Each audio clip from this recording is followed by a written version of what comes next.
Hi folks, and welcome to my special video of Twilight Imperium 4th edition.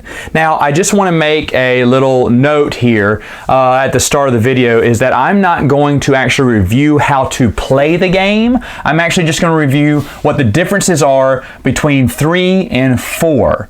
And I'm going to be very brief on it because I'm not going to show you all the aesthetic pieces or the art. There's a billion unboxings out there where you can see all that. I'm just going to show you, if you have 3, what's new in 4 and should you get it or not. So without further ado, I bring you Twilight Imperium 4th edition.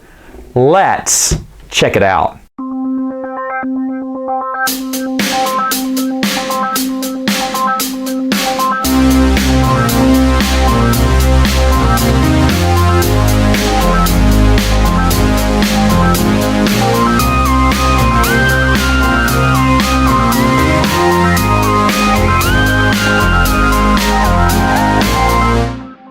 Alright, to begin, setup is going to be a little bit different in the 4th edition. What you're doing is you're shuffling out 5 and dealing out 5 of the objective ones, shuffling these and dealing out 5 of them here. And on the first round, you're going to be flipping over the first 2 objectives, and then every round after that, flip over an additional objective. So the setup there is a little bit different, but that's not all. On top of that, Mechatol Rex will have this little token on it. When someone gets to Mechatol Rex, they have to expend 6 influence to claim it. Now, once the first person who claims Mechatol Rex actually gets 1 victory point. So Mechatol Rex is worth a victory point.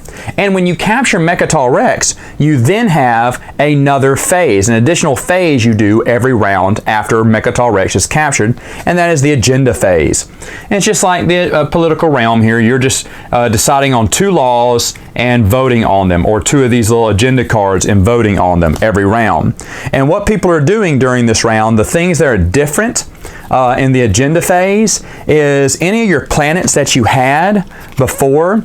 If you remember, this is just a regular planet here. By the way, the yellow here means resources, blue means influence. And so if you had used this earlier in the round, in the phase, and you had used its 2 resources, you flip it over, it's black and white now, really like this, and it still shows what your influence and resources were on the planet.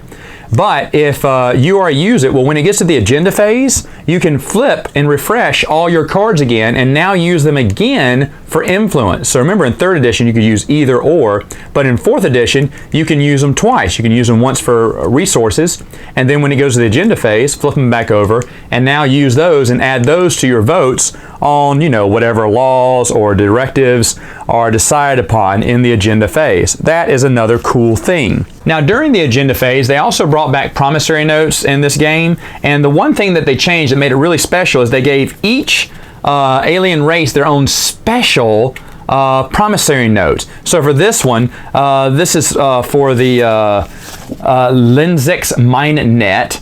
And if you give this to a player, then they can take one of your strategy tokens and discard it and then add a strategy token to their own board. And then when you do that, you give this promissory note back to that alien race. So this is a promissory note that you can keep giving, and of course you're going to lose probably one of your strategy tokens from it, but at least you get that law or directive or whatever it was passed, whoever it was voted for you, because when you give them a promissory note, they have to vote for you. That didn't change from the 3rd edition. I do think it's neat that they added specific alien race promissory notes so that each race has their own specific little thing they can offer that no one else can. I find that really cool. So this is the new board here. Of course, they have all of your ships, their movement, their costs, and everything. I love that. This is also a player aid on top of being a player mat there. Love it. All of your starting stuff, technology, and starting units are on the back. A little history about who they are is on the back as well. And then, of course, you have this, which just basically attaches right there. You slide up that, and that's where you're going to put your tactic, fleet, and strategy tokens. All right, used to be on one big board, now they have it separated. Now, if you also see that they added something called commodities here. Commodities are little chips. They come in 1 and 3 points here. And what you would do, you would add as many as your race allows. So this race has 2. Some even have 3 or 4. So I put 2 here. Commodities are basically worthless to your race. But when you're next to someone on the board, like if your ships are on one hexagon and theirs are on the other, you can actually trade with them. And when you trade, you can actually flip them over and they become trade goods. You put them over in the trade goods section of your player mat, and now you can use those for resources, for influence. You can use it to bribe other people. They are useful here. And of course, later on in the game, there are ways to reset your commodities back up to 2. And so you can keep trading with other players. Now, that happens when you are the active player and you're next to someone on the board. Is if they agree to, you can both trade your goods and flip them over. And trades always benefit both people.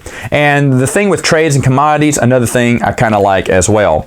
But one of the coolest things about this is, of course, this player aid sheet. I love how they have the cost, the combat, the move, and the capacity, if available, for each one here. And once you build them, you can change their stats here. So for instance, let's say I was to upgrade my cruiser to a cruiser 2.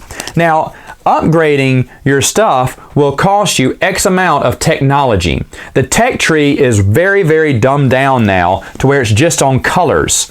So for instance, you look at this, if I wanted duranium armor, I would need 2 reds. I would have already needed 2 of red tech before I can get this one. So no more searching through the book or searching through an app to see which cards which cards are available to you. Now for ship upgrades, this is really cool. What you do is if I had all of those, tech, I could upgrade my cruiser here. And what I do is I just put it over the player mat like so. So now I have the new cost, the new combat, the new move, and their capacity. As you see, they're all updated. That way it saves you from having to go through all of your upgrades to see what your cruisers are capable of. Super idea, love it so much. All right, so those are some of the new things that they added in Twilight Imperium 4. Now another thing they changed up a little bit is the strategy cards. So let me just go through these very briefly. They're self-explanatory here. This one says gain 3 command tokens and spend any amount of influence to gain command tokens for every 3 influence spent. So remember, I showed you on the card here, if you had 3 influence, you could exhaust that and gain extra command tokens. 1 command token for every 3 influence that you spend. So that's really neat. And of course, getting 3 command tokens, always good. Secondary ability is basically just doing that second one. Spend any amount of influence and gain 1 command token for every 3 spent. And of course, this person gets to go first. Player 2 has changed a little bit. It says choose a system other than Mechatol Rex that contains a planet you control. Each other places those command tokens there from his reinforcements in a chosen system. Then ready each exhausted planet that you control in that system. Now one thing that's changed here is they will not let you do this to Mechatol Rex. Back in the day they did, and this is why this card was so popular, because you take everyone's token, put it on Mechatol Rex, and save you from an impending invasion, which is what I did several times back in the 3rd edition. But now they kind of stopped that by saying you can't do it on Mechatol Rex. But this is also neat because any planets, like if you did it on your home planet and you'd already exhausted this card, then you could ready it again, meaning flip it back over, unexhaust it, so to speak. So I think that's really cool. And then of course the secondary ability is to spend 1 token from your strategy pool and ready 2 exhausted planets. So if you exhausted 2 of your planets, for resources already, and you wanted to reinvigorate them for whatever reason, then you can pay a strategy and flip them back over to use them at another time. 3. Now this one's different. This is a lot different from the 3rd edition. It says choose a player other than that player to be speaker. So you can't choose yourself to be speaker, but you can choose someone else to get this little speaker token here. And of course speaker will break ties. Also, you will draw 2 action cards. This is a way to get action cards quick. And you can look at the top 2 cards in the agenda deck and place 1 on the top and 1 on the bottom. So basically, you can actually it can help you decide which law or which one of these you would like to go. Like, oh no, that's going to hurt me. No, this one looks better than this one. I'll put this one on the bottom and I'll keep this one on top. So you almost get to decide what is going to be voted on in the next agenda phase. That's really neat. The secondary ability is spend a strategy token and then draw 2 action cards. So this is a way to get action cards. 4, this one's different too. If you get this, you may place a PDS cannon or space dock on any planet you control. That is huge. And then in addition to that, you can place an additional PDS cannon. So you can either get 2 PDS cannons or 1 space dock and a PDS cannon. That's really neat. That's the only way you can build those. And 4, as you see, it doesn't have anything on space docks and PDS cannons, how much their costs are. Because to get one of those, you have to choose 4, and I love that. Now the secondary ability is to spend 1 strategy token, and you can get either a PDS or a space dock, your choice. 5, completely different again. You can gain 3 trade goods, so automatically right off the gate, you would gain 3 trade goods. That's awesome. Then you replenish all of your commodities, so you could trade again with someone if you wanted to. And then choose any number of players. Those players can use the secondary ability of the strategy without spending a command token.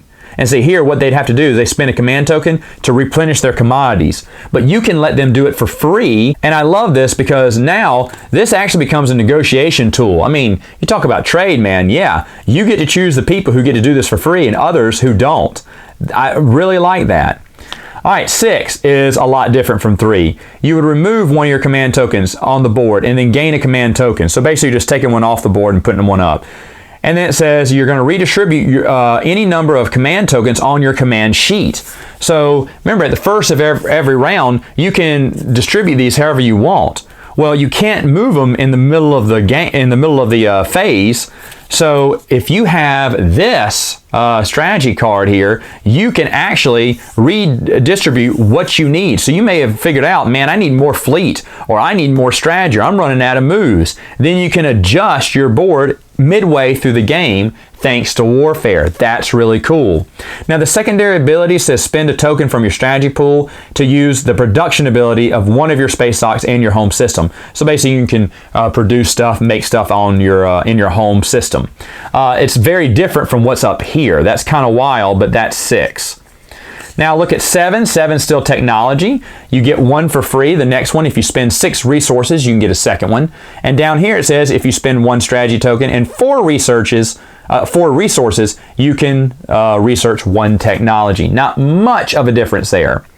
And finally, the 8th one here, it says immediately score 1 public objective if you fulfill its requirements. So all these public objectives that I had laid out earlier, if I needed to fulfill one, we wouldn't go and strategy card order.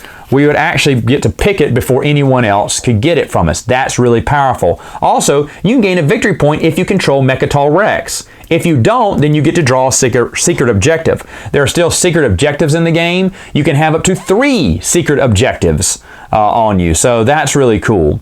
And then, of course, the secondary ability, spend a token from your strategy pool to draw a secret objective. Of course, secret objectives can again give you points. And those are the things that are different in Twilight Imperium, the 4th edition. Final thoughts, what do I think about the 4th edition? Well, folks, as you know, Twilight Imperium is one of my favorite games ever. You saw it was like number 2 on my list. I love Twilight Imperium. In fact, I have the 3rd edition right here, and it's staying here on the shelf. Let me just talk about a few things I like about the 4th edition. The pieces. Don't like them as much. It feels like chitsy, brittle plastic compared to the better plastic there. Now that's just me. I've seen a lot of reviews where people just love it. With me, it just felt a little chitsy or something, just a little cheaper. I don't know. But, you know, so I think Twilight Imperium 3 wins in pieces. In artwork, the artwork is a lot nicer here. I think my entire game group, when I brought this out to them, they love Twilight Imperium, by the way, and they're like, ooh, look at the new artwork, and everyone wanted to look at all the new artwork. So the artwork is, of course, a plus.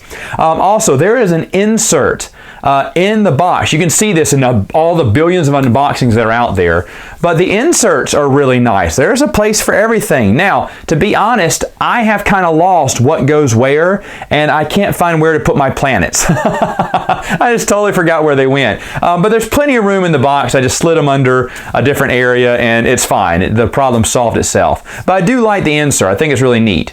Now, as of the changes, what do I think about them? Well, first off, let me think. Mechatol Rex, the little, you have to spend 6 influence to get it and you get a victory point. That's really cool. I like that. I also like how the agenda phase works. Back in the day, no one wanted to vote in political laws. That wasn't as exciting or fun. But here, you have to do it every round once someone captures Mechatol Rex. It's just another phase of the game, and I like that. I like that you can refresh all your planets to have them vote for those 2 whatever agendas you're voting on, and you can use your influence again after using it for resources. So to be able to use it once for resources, and then again for influence is very cool. I like that as well. Other things I like, I like the commodities and the trade.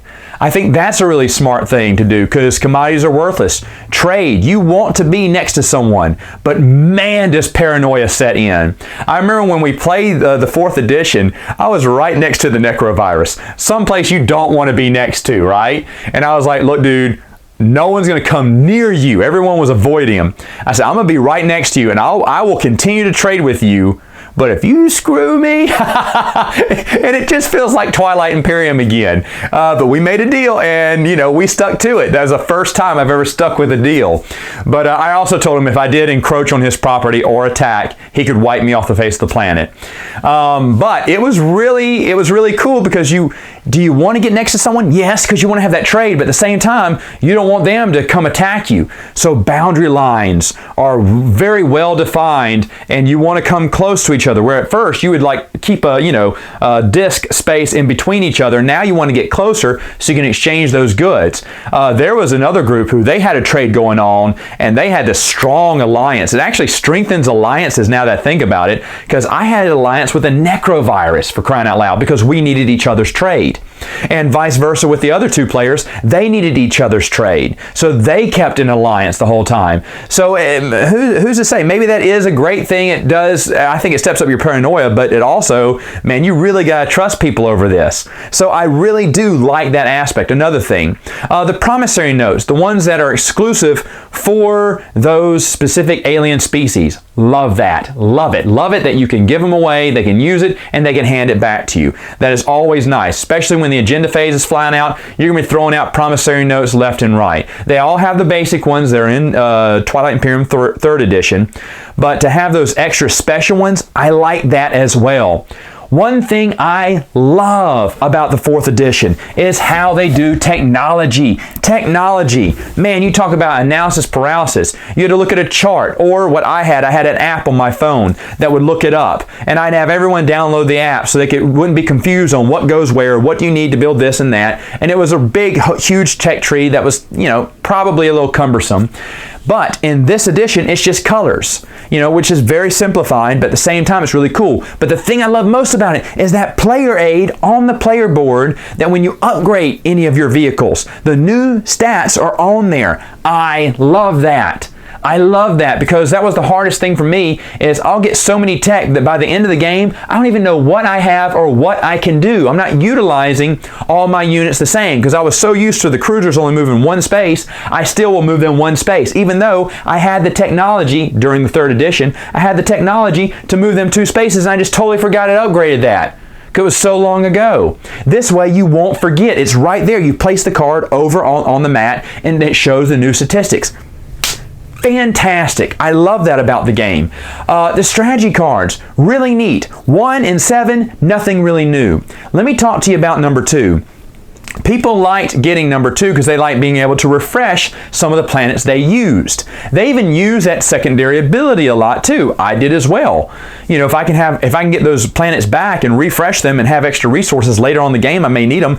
That's really good. It actually, in a way, it kept to about the same as it was with our group. We'd pick it every once in a while. It never got picked last. Everyone really liked 2. But one that really changed and total flipped is 3 and 6. Back in the day, it was so hard to grab warfare. Everyone wanted warfare, right? That 1+ in movement, that 1+ in attack, your attack rolls. Everyone loved it. You can move double spaces. Oh yeah, this is awesome. No one takes it now. Even though essentially it's the same thing, right? You're just taking one of your command tokens off the board and then placing it back onto your player board to replay again later on.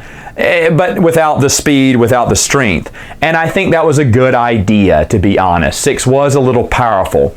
But now a lot of people skip over 6. A lot of, when we played the 4th edition, 6 was one of the last ones that got picked, which is very rare if you were playing 3rd edition. And then vice versa. 3 No one ever picks it. It's one of the last ones that's on the board when we're playing 3rd edition. You have to have those extra, command tokens, those little special actions on there for someone to finally grab the card and use it.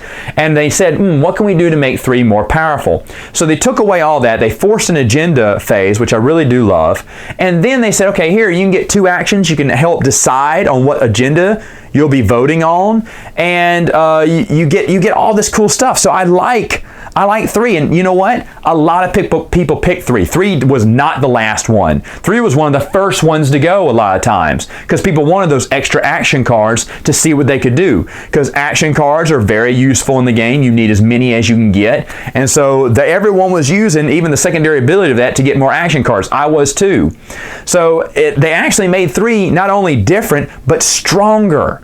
So I really love that as well. Now 4 and 5 are different slightly. They kind of hold true to the old 3rd edition, but for different ways. Like the only way you can get PDS cannons and the space docks is through 4. That's really neat. So you have to get 4 eventually or have to use the secondary ability. That's really cool. 5 is just as important. Getting commodities, getting that extra trade in. To be honest, these 2 flew off just as fast as they would in 3rd edition, but for different reasons. I like that. I love how 8 is. I like how, you can 8's the same thing. You can grab that initiative before anyone else gets to it. Or if you have Mechatol Rex, it's worth a victory point. That's nice. I like that in the game. Also, getting multiple secret objectives. That's really cool. So you can have 3 secret objectives to finish off or grab more if you need extra bonus points. There's a lot of ways to get bonus points here. Now let me talk about gameplay here. How long does it take? I told you the 3rd edition for us, for my group, it goes about 1 hour per player. So if we have 8 players, it's going to take us 8 hours. If we have 6 players, it takes us 6 hours, so on and so forth. In this game, and I've only played 1 as of this video, we are big Twilight Imperium players. I played 3rd edition 3 times last year, and of course at the end of the year, we were able to put one of these together. We are going to put another one together. Probably by the time this video is done, I'll have already played my 2nd round. But anyway, so I play this about 4 times a year, which is very rare. I don't know of anyone else who plays it as much as I do. If people do get to play it regularly, it's once a year.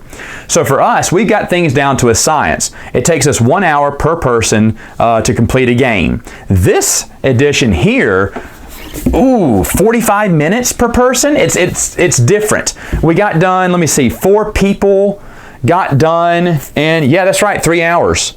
So yeah, that's exactly what happened. It took us 3 hours for 4 people, which usually would have taken us 4 hours to accomplish. So it is a lot faster and streamlined. Now, is that that 45-minute per person rule going to apply to your gaming group? Maybe not. But I'm just telling you, I do think it is a faster game than 3rd edition. So that's another good thing about this. All right, so I've been praising this all the time. What is missing from 4th edition that was in 3rd edition? Well, there's a lot. Remember, 3rd edition had 2 expansions.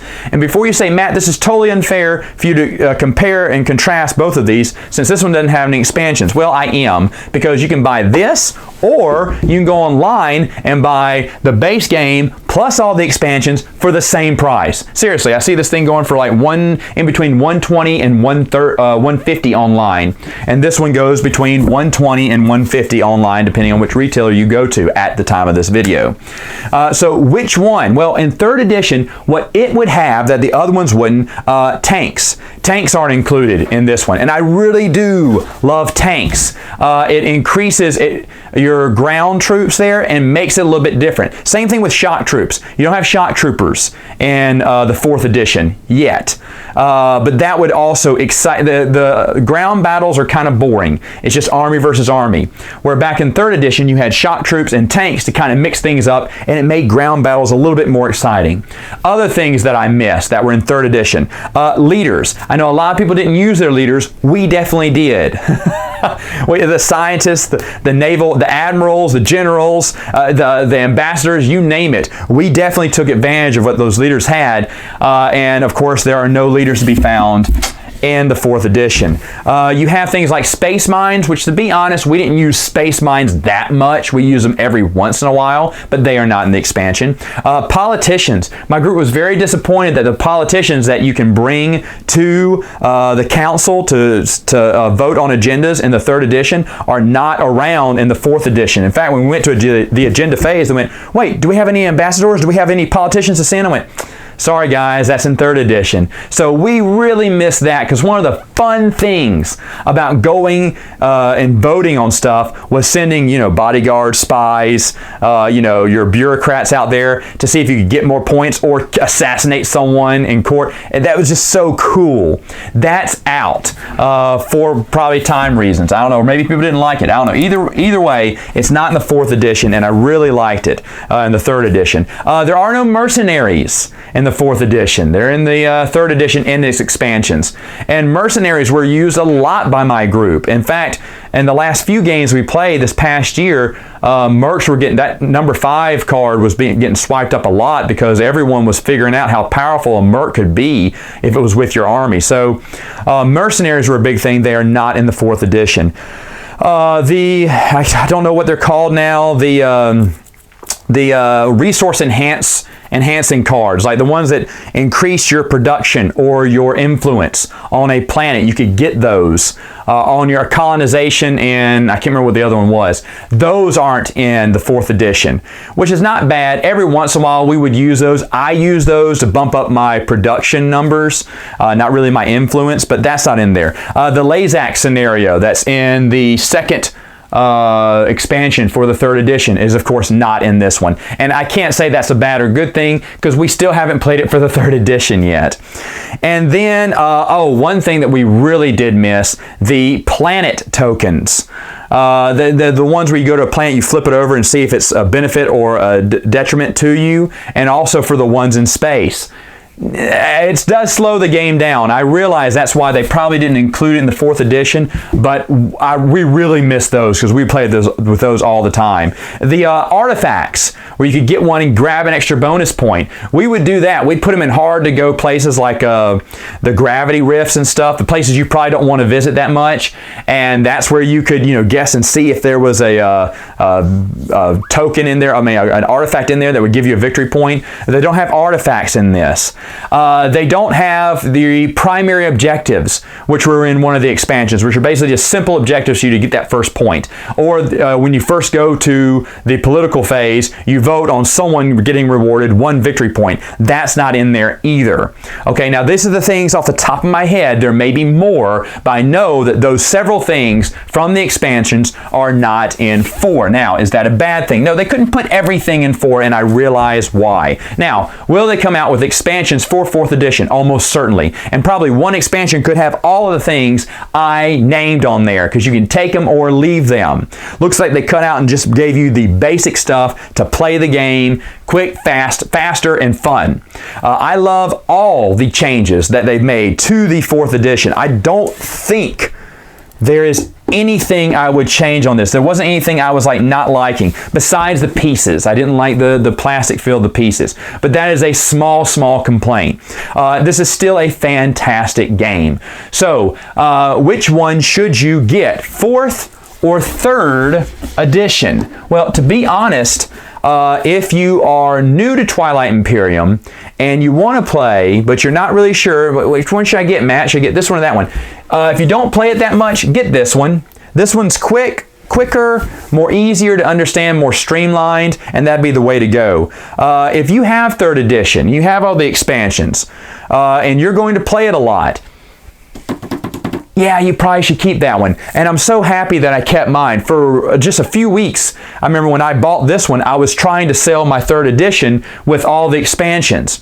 And thankfully no one bought it, and I changed my mind and took it off for sale and kept it with me, because now, embarrassingly enough, we're not going to play this one probably next time we all get together. We're going to go back to 3rd edition, and I'll tell you why. We are so used to playing with all of those things that I told you before that I do not think we're going to go back to 4th edition until they add those in there. Now, when they do, 3rd edition is done. It's obsolete.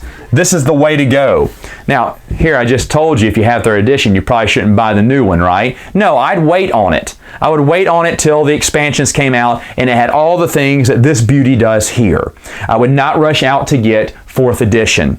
If you do not have one, you don't have Twilight Imperium, you need to get 4th edition because it'll eventually probably come out with expansions, with everything, and this is good enough for you to play. Unless you want to go ahead and start back here, but like I said, once they get all those expansions for 4th edition, we're going to switch over to 4th edition because I really, out of all these, I love the tech. I love the tech tree. I love placing those things over the ships. I wish I could combine some of the mechanics from this one and apply it to this, and that almost works for everything except for the tech, which is one of the biggest ones. So I'd like to mix and mash these 2 rule sets together, but I really can't. So I'm going to keep them separate, but I think going forward, we're going to still play 3rd edition until the new expansion comes out, and then you better believe I am switching over to 4th edition from there on out. Okay, so those are just my thoughts on Twilight Imperium. A great game, folks. Great game. Well worth your time. All right, gamers, that's all the time I have for now. Until next time, Twilight Imperium rules!